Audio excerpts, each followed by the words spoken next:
La supremacía de la verdad, la Biblia frente a las sombras del Corán. En el escenario de la eternidad, no puede haber dos verdades contradictorias. La Biblia se presenta no solo como un libro antiguo, sino como la palabra inspirada de Dios que ha resistido siglos de desafíos. Cuando el Corán surgió 600 años después de Cristo, no trajo una actualización, sino una distorsión de los fundamentos divinos. Hoy, vamos a desglosar por qué la Biblia sostiene que el mensaje islámico es un error doctrinal, utilizando la propia escritura para restaurar la verdad. Punto número 1. El misterio de la Trinidad contra la unidad estéril.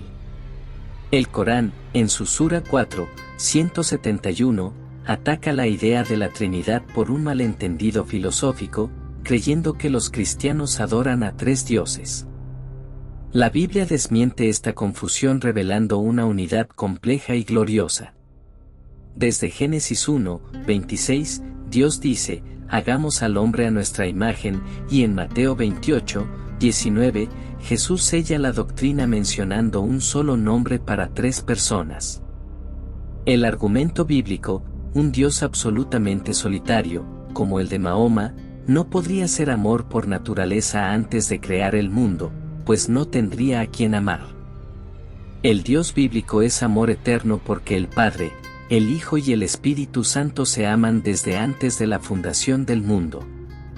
El Corán presenta un Dios distante, la Biblia presenta un Dios cuya esencia misma es la comunión. Punto número 2. La deidad de Cristo frente a la reducción profética. El Corán intenta rebajar a Jesús en la Sura 5, 75 llamándolo solo un mensajero que comía alimentos. La Biblia destruye este argumento en Colosenses 2, 9, afirmando que en él habita toda la plenitud de la deidad. El argumento bíblico, si Jesús fuera solo un hombre o un profeta, su sangre no tendría más valor que la de cualquier otro pecador. La Biblia enseña que solo un sacrificio infinito puede pagar una deuda infinita contra un Dios infinito. Al negar que Jesús es Dios, el Corán quita el único puente real entre el Creador y la criatura.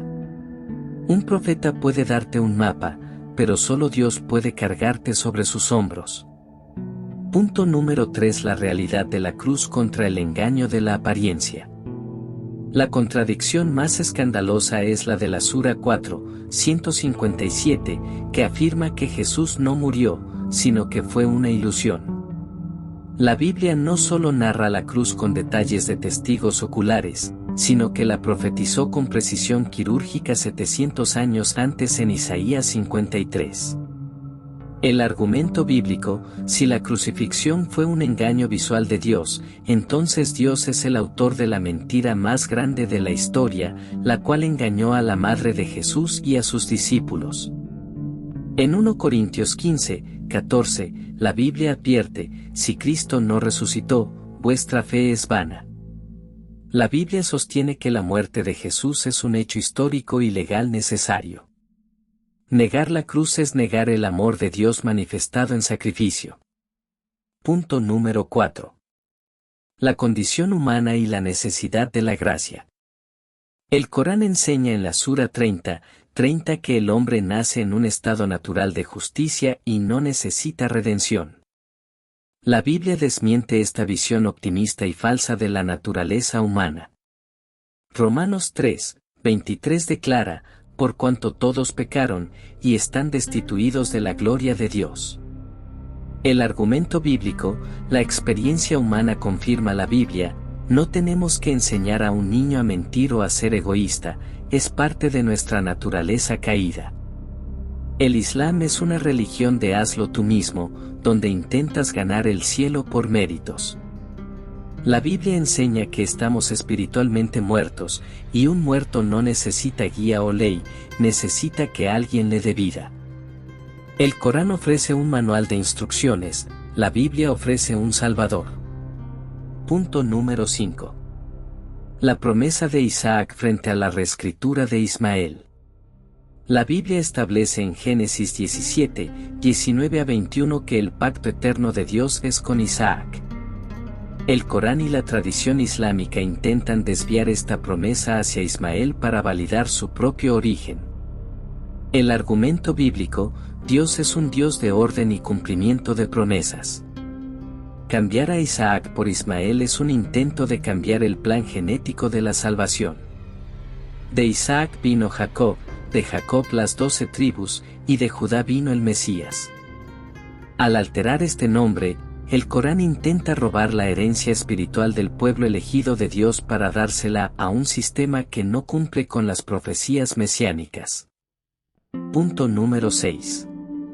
Los anacronismos del Corán. El caso de María. El Corán comete un error histórico masivo en la Sura 19:28 al confundir a María, madre de Jesús, con Miriam, hermana de Aarón. La Biblia aclara esta genealogía sin dejar lugar a dudas. María es de la descendencia de David, tribu de Judá, mientras que Aarón era de la tribu de Leví. El argumento bíblico: un libro que se dice dictado por Dios no puede cometer un error cronológico de 1400 años. La Biblia es históricamente verificable. El Corán, en cambio, mezcla historias orales mal escuchadas de la época. Para la Biblia, este error prueba que el Corán no tiene origen divino, sino que es un producto del limitado conocimiento humano de su autor. Punto número 7. La verdadera persona del Espíritu Santo. El Islam enseña que el Espíritu Santo es el ángel Gabriel. La Biblia desmiente esto en Juan 14:16-17, donde Jesús llama al Espíritu Santo otro consolador, del griego aios parakletos, que significa otro del mismo tipo que Jesús. El argumento bíblico: Gabriel es un mensajero, una criatura. El Espíritu Santo es Dios mismo morando en el creyente. Al reducir a Dios a un ángel, el Islam aleja al hombre de la presencia íntima del Creador. La Biblia enseña que Dios no envía recaderos para consolar a sus hijos, Él mismo viene a habitar en ellos. Punto número 8. La integridad del relato de Noé. La Sura 11:43 narra la muerte de un hijo de Noé en el diluvio por falta de fe. Sin embargo, en la Biblia, el pacto de Dios era con toda la familia de Noé, Génesis 7:1. El argumento bíblico: la Biblia enfatiza la fidelidad de Dios a su pacto familiar. Si el hijo de Noé se hubiera perdido, la promesa de protección de Dios habría fallado. El relato coránico añade drama humano pero destruye la teología del pacto divino. Para la Biblia, el arca es un tipo de Cristo, todos los que entran en él están absolutamente seguros. Punto número 9.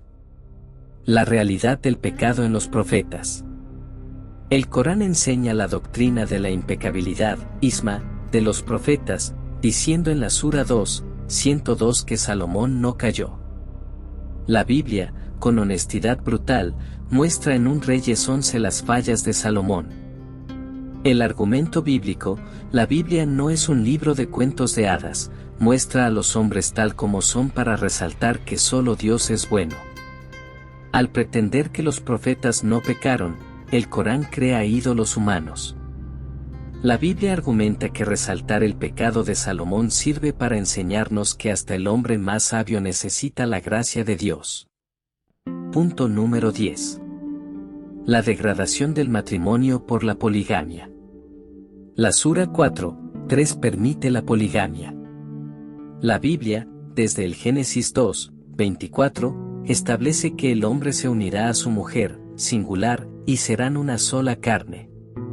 El argumento bíblico: la poligamia nunca fue el plan de Dios, es una consecuencia de la dureza del corazón humano. Jesús reafirmó el diseño original en Mateo 19. La Biblia sostiene que la poligamia rompe la imagen espiritual del matrimonio, que representa la unión de Cristo con su iglesia. El Corán degrada a la mujer al verla como una posesión compartida, mientras la Biblia la eleva como coheredera de la gracia. Punto número 11. El paraíso sensual frente al gozo espiritual. Finalmente, el Corán promete en la Sura 56 un paraíso de placeres carnales y doncellas. La Biblia es clara: en el cielo ni se casarán ni se darán en casamiento, Mateo 22, 30. El argumento bíblico: un paraíso centrado en el sexo y la comida no es el cielo de Dios, es simplemente una extensión de los apetitos terrenales. La Biblia enseña que el cielo es la unión perfecta con Dios. Prometer placeres físicos para motivar la fe es, según la Biblia, apelar a la concupiscencia de la carne. La verdadera recompensa es ver a Dios cara a cara, no satisfacer deseos que deberían haber sido crucificados en la tierra. Para terminar, podemos decir que la sentencia de la Escritura: la Biblia no admite términos medios. En Gálatas 1:8, el apóstol Pablo lanza una advertencia aterradora: mas si aún nosotros, o un ángel del cielo, os anunciare otro evangelio diferente del que os hemos anunciado, sea anatema. Desde la óptica bíblica, el Corán cumple con esta descripción: es un otro evangelio traído por una supuesta visión angelical que contradice la obra terminada de Cristo. El Islam pide que el hombre trabaje para Dios, la Biblia proclama que Dios ya trabajó por el hombre. El Corán es un camino de incertidumbre, la Biblia es la roca de la salvación.